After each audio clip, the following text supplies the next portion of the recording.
కలిగి ఉన్న వాళ్ళు ఎవరో ఉన్నారు ఇక్కడ కూర్చున్న వాళ్ళలో.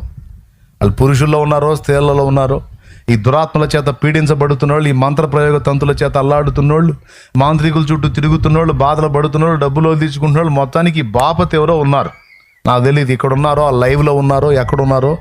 దేవుడు ఈరోజు మాట్లాడుతూ ఉన్నాడు, జాగ్రత్తగా విను. మనోనేత్రాలు వెలిగించబడితే బాగుపడతావు. నీ దరిద్రం వదిలిది, జాగ్రత్తగా విను. దేవునికి స్తోత్రం కలుగును గాక. మనుషులను రకరకాల పాపాలకు ప్రేరేపించి జీవితాలను చెలగాటమాడి నాశనం చేసేటువంటివి దురాత్మలు. కంటికి కనబడవు, కానీ మన సైకాలజీని బ్యాలెన్స్ చేస్తూ ఉంటాయి. భూమి మీద మనుషులు ఎంత సంఖ్యలో ఉన్నారో అంతకు మించిన సంఖ్యలో ఆ దురాత్మలు ఉన్నాయని దేవుని వాక్యం స్పష్టంగా చెప్తుంది. నువ్వు దేవుని మందిర ప్రతిష్ఠకు వచ్చి దయాల సంగతి చెబుతావు ఏంటంటే కావాలని చెబుతున్నా. దేవునికి స్తోత్రం. తెలుసుకోవాలిగా శత్రువుని గురించి కూడా. అలాగా మొత్తానికి వీడికి ఎట్లా పట్టిందో పట్టిని. ఒకటి ముందు డోర్ ఓపెన్ చేసింది వీళ్ళలో 2000 వాడుకుంటునేవాడిని. రకరకాల కారణాల చేత వస్తాయని చెప్పాను కదా. కొంతమందికి తెలియదు. వాళ్ళ ఇంటికి మాంత్రికుల్ని పిలిపించి ఇంట్లో నిధి ఉంది, అది ఉంది, ఇది ఉందని కొన్ని ప్రత్యేకమైన కార్యక్రమాలు చేపిస్తారు. విచిత్రం చెప్పన, నిధి దొరకడం సంగతి ఏమో కానీ చుట్టుపక్కల ఉన్న దయాలన్న ఆవాహనం అవుతాయి ఇంట్లోకి.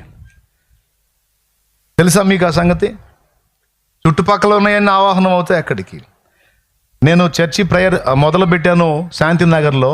నేనుండే నివాసం వెనక ఒక ముస్లిం ఫ్యామిలీ ఉంది, ఒక ముస్లిం కుటుంబం ఉంది. పాపం చాలా మంచి కుటుంబము, చిన్న చిన్న పిల్లలు, భార్య భర్త. అతని పని ఏంటో తెలుసా? పాత సామాన్లు కొని అమ్ముతూ ఉంటాడు.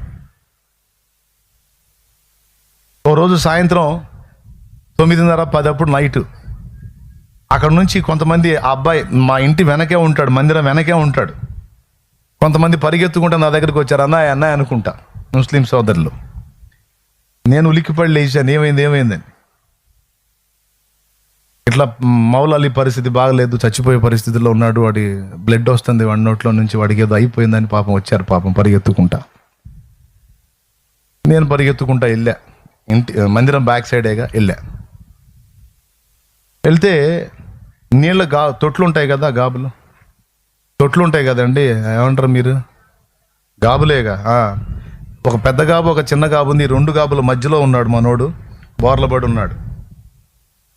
ఆ 2 గాబుల మధ్య సందు ఉంటే ఆ సందులో ఇరుక్కొని ఉన్నాడు. బల్లి పాకుతున్నాడు, పాము పాకుతున్నాడు. అక్కడ బ్లడ్ వస్తుంది. అర్థమైంది, దురాత్మ ఆవరించింది అతన్ని.